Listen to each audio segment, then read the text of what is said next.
আসসালামু আলাইকুম, শুভ নববর্ষ।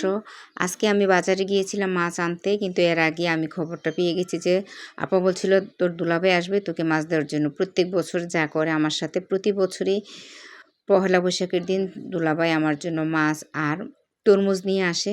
তো আবার তো রোজার মধ্যে তরমুজ দিয়ে দিছে, তরমুজ খাওয়া আমার হয়ে গেছে। তারপরে এখন আবার নতুন করে পহেলা বৈশাখের উদ্দেশ্যে আমার জন্য মাছ নিয়ে আসলো। আমি মাছটা ছাদে নিয়ে গেলাম। আমিও বাজারে গিয়েছিলাম মাছ আনতে, কিন্তু আমার আর আনা হয়নি, কোনো বাজারে আমি করতে পারি না। দুলাভাই বলছে আরও কিছু কিনে দেবে।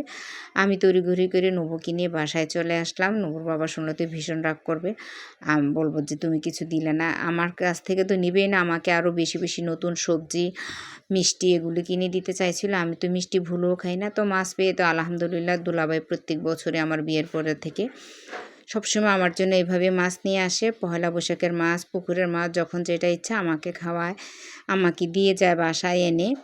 ঠিক ভাইদের মতো আমিও খুব মজা করে মাছটা রান্না করলাম। ছোটো বউ বলছিল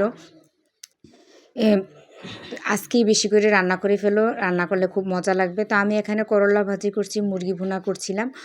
আমি বাজার থেকে মাছ আনতাম, কিন্তু নুহা বলছিল মাছ খাবে না, মুরগি রান্না করো, তাও দেশি মুরগি। তা আমি ফ্রিজের মুরগি রান্না করলাম। আর আমি ফিরে আসলাম, কিছুই কিনতে পারলাম না। ঘরের অন্যান্য টুকিটাকি জিনিস আমি কিনে আনলাম। ইনশাল্লাহ কালকে যাব আবারও। আজকে দুলাভাইয়ের জন্য কিনতে পারি না, কিন্তু দুলাভাই বাসায় আসবে না, আবার আমাদের সাথে রাগ আছে।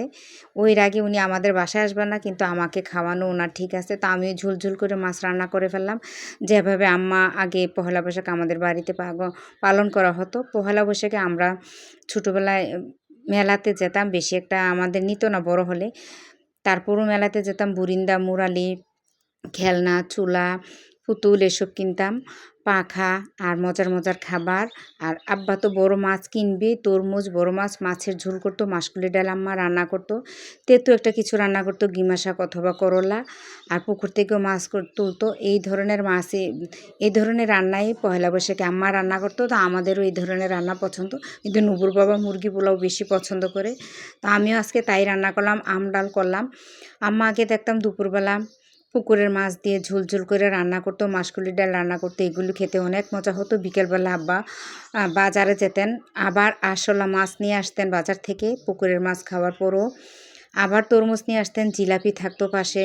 কী যে মজা হতো, মেটু রাস্তা, মেটু পথ, রাতের চাদর আলুতে উঠানে আমরা অনেক খেলা খেলতাম, বাঁশি বাজাতাম। তারপরে সেই দিনগুলিতে এখন আর নাই, তাও আমাদের ছেলেমেয়েরা বেশি একটা আনন্দ করতে পারে না। তো আমরা এখানে আমাদের খাওয়া দাওয়া শুরু করে দিলাম। আমি আজকে মাছের ঝোল করলাম, আম ডাল রান্না করলাম, করলা ভাজি ছিল সাথে দেশি মুরগা আলু দিয়ে। তো সবাই ভালো থাকবেন, সুস্থ থাকবেন। শুভ নববর্ষ।